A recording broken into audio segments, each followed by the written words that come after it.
India का सबसे डरावना किला, जहां रात को जाना माना है। तुम्हारा प्रेम मेरा होगा, राजकुमारी। नहीं, छोड़ दो मुझे। आज के इस खास विश्लेषण में हम सीधे राजस्थान की उन अरावली पहाड़ियों के बीच चलने वाले हैं, जहां एक बहुत ही गहरा रहस्य छिपा है। भानगढ़ का किला, एक ऐसा विशाल रहस्यमयी खंडहर जिसके बारे में कहा जाता है कि वहां आज तक किसी भी घर पर कभी छत नहीं टिक पाई है। जरा सोचिए, 9000 घरों वाला एक शानदार आबाद शाही शहर जहां कभी जिंदगी दौड़ती थी, वो अचानक से बिना छत वाले डरावने और बंजर इलाके में कैसे बदल गया। ये कोई छोटा मोटा किला नहीं था भाई, ये एक पूरा का पूरा शहर था। फिर ऐसा क्या हुआ कि सारे के सारे घर आज बिना छतों के खामोश खड़े हैं? भाग 1, भारत का सबसे डरावना किला। तो चलिए इस खौफनाक कहानी की तह में चलते हैं। भानगढ़ कोई आम पुराना खंडहर नहीं है, इसे पूरे भारत का सबसे ज्यादा प्रेतवाधित यानी सबसे हॉन्टेड किला माना जाता है। अब यहां सबसे दिलचस्प बात क्या है, वो है यहां लगा हुआ एक चेतावनी बोर्ड।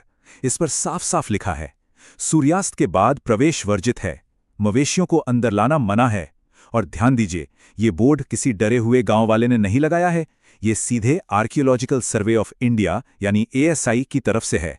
जब देश की एक सरकारी संस्था आधिकारिक रूप से कहे कि भाई रात में वहां मत जाना, तो खतरे की बात बिल्कुल सच लगने लगती है ना? और इसी सरकारी चेतावनी के इर्द गिर्द बुनी गई है एक रोंगटे खड़े कर देने वाली अर्बन लेजेंड। कहानी कुछ यूं है कि एक रात 3 दोस्तों ने इस ASI की चेतावनी को हल्के में लिया और अंधेरे में किले के अंदर घुस गए। घने अंधेरे में उनमें से एक का पैर फिसला और वो सीधे एक गहरे सूखे कुएं में जा गिरा। बाकी दोनों ने बड़ी मुश्किल से उसे बाहर निकाला और अस्पताल की तरफ गाड़ी दौड़ाई, लेकिन रास्ते में ही एक भयानक कार एक्सीडेंट हुआ और तीनों की जान चली गई। आसपास के लोग इसे कोई आम हादसा नहीं मानते, उनके लिए ये भानगढ़ के जानलेवा श्राप का जीता जागता सबूत है। और सिर्फ यही नहीं, इस किले को लेकर लोगों में गजब का खौफ है। स्थानीय लोगों से लेकर टूरिस्ट और यहां तक कि बॉलीवुड की फिल्म यूनिट्स ने भी यहां अजीबोगरीब चीजें महसूस की हैं। रात के सन्नाटे में महिलाओं के रोने और घुंघरुओं की आवाजें आना, अचानक से बिना किसी वजह के तेज इत्र की महक आना, या फिर ऐसा लगना जैसे कोई काला साया बिल्कुल पीछे पीछे चल रहा है। करण अर्जुन फिल्म की शूटिंग के दौरान एक्ट्रेस ममता कुलकर्णी का सेट पर अचानक अजीब तरह से नाचना, या फिर ट्रिप टू भानगढ़ के डायरेक्टर की गाड़ी के ब्रेक अचानक फेल हो जाना। हद तो तब हो गई जब एक शख्स की खराब स्कूटी को एक अनजान आदमी ने बिना छुए स्टार्ट कर दिया और कहा, उन्हें तुम्हारी तलाश है। मतलब ये सारी घटनाएं इस रहस्य को और भी ज्यादा गहरा और डरावना बना देती हैं। भाग 2, द ट्विन कर्सेस। आखिर इस पूरे शहर की अचानक हुई इस तबाही के पीछे वजह क्या है? स्थानीय कहानियों में मुख्य रूप से 2 बहुत ही भयानक श्रापों का जिक्र आता है। चलिए दोनों श्रापों को देखते हैं। पहला है बाबा बालूनाथ का श्राप। कहते हैं कि इस साधु ने किले को बनाने की इजाजत सिर्फ एक शर्त पर दी थी कि किले की परछाई कभी भी उनके घर पर नहीं पड़नी चाहिए। लेकिन जब बाद में किले को 7 मंजिल ऊंचा कर दिया गया तो वो नियम टूट गया और नतीजा पूरा शहर तबाह हो गया। वहीं दूसरी तरफ कहानी है तांत्रिक सिंघिया की। ये शख्स काले जादू का उस्ताद था और खूबसूरत राजकुमारी रत्नावती को पाना चाहता था। उसने राजकुमारी के इत्र पर काला जादू कर दिया, लेकिन राजकुमारी ने वो इत्र एक भारी पत्थर पर फेंक दिया। वो जादुई पत्थर लुढ़कता हुआ सीधा तांत्रिक पर जा गिरा और उसे कुचल दिया। मरते मरते उस तांत्रिक ने पूरे भानगढ़ को विनाश का श्राप दे दिया। दोनों ही कहानियों का अंत एक ही है, भानगढ़ की पूरी तरह से तबाही। लेकिन रुकिए, यहां कहानी में आता है सबसे बड़ा ट्विस्ट, द ग्रैंड पिवट। सच्चाई तो यह है कि इतिहास के पन्नों में राजकुमारी रत्नावती, तांत्रिक सिंघिया या बाबा बालूनाथ के होने का कोई रिकॉर्ड मौजूद ही नहीं है। जी हां, बिल्कुल जीरो रिकॉर्ड, ना कोई शिलालेख, ना कोई पुराना दस्तावेज। इसका सीधा सा मतलब यह है कि भानगढ़ की इन खौफनाक कहानियों की पूरी नींव उन किरदारों पर टिकी है जो शायद पूरी तरह से काल्पनिक हैं। भाग 3, डर का विज्ञान। अब अगर यह श्राप और यह किरदार सच नहीं है, तो फिर जो डर लोगों को वहां महसूस होता है वो क्या है? चलिए लोक कथाओं की दुनिया से बाहर निकलते हैं और असल विज्ञान की बात करते हैं। जो खौफ वहां महसूस होता है उसका असली कारण कोई भूत प्रेत नहीं, बल्कि हमारी अपनी बायोलॉजी और फिजिक्स है। इस डर के पीछे का पहला वैज्ञानिक कारण है इंफ्रासाउंड।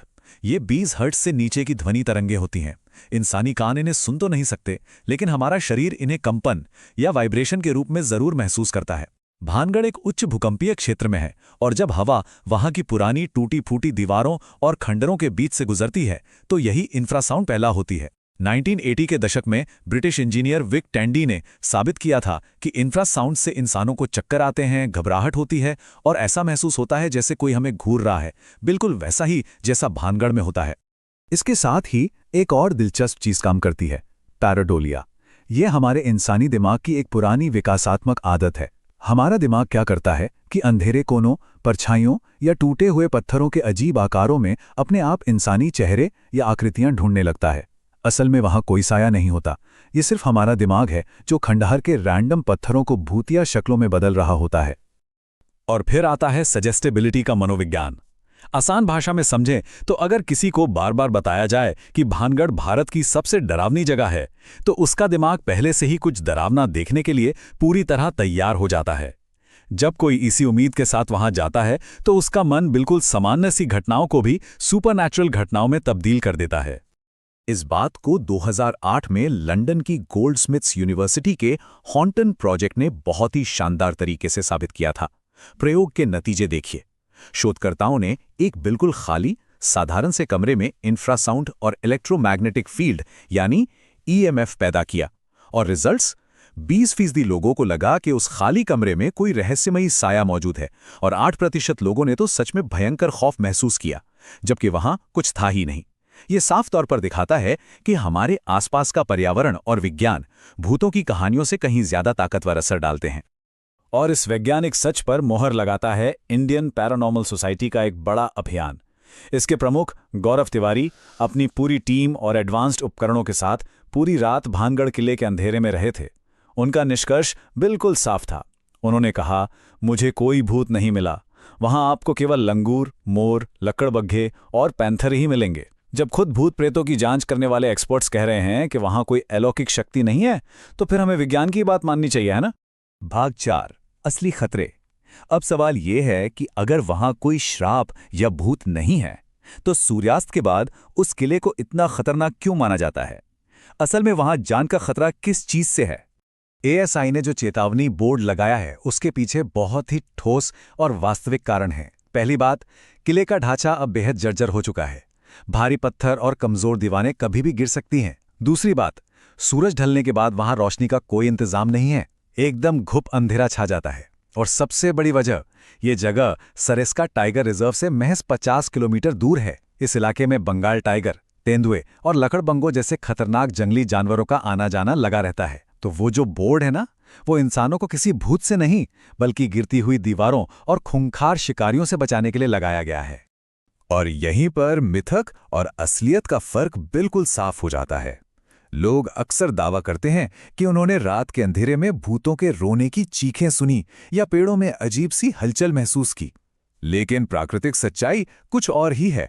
असल में जंगली लकड़बग्घों की आवाजें बिल्कुल इंसानों के रोने या चीखने जैसी ही लगती हैं, और वो जो पेड़ों के हिलने की रहस्यमयी आवाजें हैं, वो रात के वक्त पेड़ों पर उछल कूद करने वाले लंगूरों की वजह से होती हैं। भाग 5, ऐतिहासिक सच्चाई, द ट्रू हिस्टोरिकल रूइन। तो यहां सबसे अहम सवाल फिर से सामने आता है। अगर कोई तांत्रिक नहीं था, कोई श्राप नहीं था, तो 9000 घरों वाला इतना विशाल, इतना समृद्ध शहर आखिर खंडर कैसे बन गया? आइए इसके असली इतिहास पर नजर डालते हैं। भानगढ़ के पतन की टाइमलाइन हमें पूरी कहानी बताती है। 1573 में माधव सिंह ने इसे एक बहुत ही भव्य शाही शहर के तौर पर बसाया था, लेकिन समय के साथ सत्ता के समीकरण बदले और 1720 में जयपुर के सवाई जयसिंह ने इस पर कब्जा कर लिया। इसके बाद भानगढ़ का रुतबा घट गया और यह एक दोयम दर्जे का शहर बनकर रह गया, लेकिन इसके पूरी तरह से उजड़ने की वजह कोई जादू टोना नहीं था। 1783, इस साल को ध्यान से देखिए। यही वो साल था जब उत्तर भारत में भयंकर 40सा अकाल पड़ा था। ये कोई आम सूखा नहीं था दोस्तों। इस भयानक अकाल ने पूरे इलाके में इंसान का जिंदा रहना नामुमकिन कर दिया था। खाने और पानी की इतनी भयानक किल्लत हो गई कि पूरी की पूरी आबादी को मजबूर होकर अपने घर बार छोड़ने पड़े। लोग जान बचाने के लिए वहां से पलायन कर गए और वो हंसता खेलता आबाद शहर धीरे धीरे खामोश होकर आज के इस खंडर में तब्दील हो गया। अब अंत में ये सवाल जरूर उठता है कि जब सच्चाई इतनी साफ है तो ये भूतिया कहानियां खत्म क्यों नहीं होती? इसके 3 बहुत ही दिलचस्प कारण हैं। पहला है मानव मनोविज्ञान। हमारा दिमाग नीरस तथ्यों जैसे कि सूखे या अकाल के बजाय तांत्रिकों और श्रापों वाली मसालेदार और नाटकीय कहानियों को ज्यादा पसंद करता है। दूसरा कारण है स्थानीय अर्थव्यवस्था। इसी हॉन्टेड टैग की वजह से हर साल लाखों टूरिस्ट वहां आते हैं, जिससे वहां के लोगों का रोजगार चलता है। और तीसरा कारण है सोशल मीडिया। इंटरनेट के जो वायरल एल्गोरिदम हैं, वो ऐसी डरावनी और बढ़ा चढ़ाकर बताई गई कहानियों को ही प्रमोट करते हैं, क्योंकि लोग इन्हें खूब मजे लेकर देखते हैं। आज के इस विश्लेषण को हम महान वैज्ञानिक मैरी क्यूरी के एक बहुत ही शानदार विचार के साथ खत्म करते हैं। उन्होंने कहा था, जीवन में किसी भी चीज से डरने की जरूरत नहीं है, उसे केवल समझने की जरूरत है। अब समय अधिक समझने का है ताकि हम कम डरें। जब हम चीजों को विज्ञान और इतिहास के नजरिए से देखते हैं तो अज्ञात का वो सारा खौफ हवा हो जाता है। भानगढ़ का रहस्य इसी बात का एक बेहतरीन उदाहरण है। क्या हमारे आसपास ऐसे और भी रहस्य नहीं हैं जिन्हें अगर हम विज्ञान की कसौटी पर कसें तो उनका सारा डर खत्म हो सकता है? इस पर जरूर विचार कीजिएगा। हमारे साथ इस विश्लेषण में जुड़ने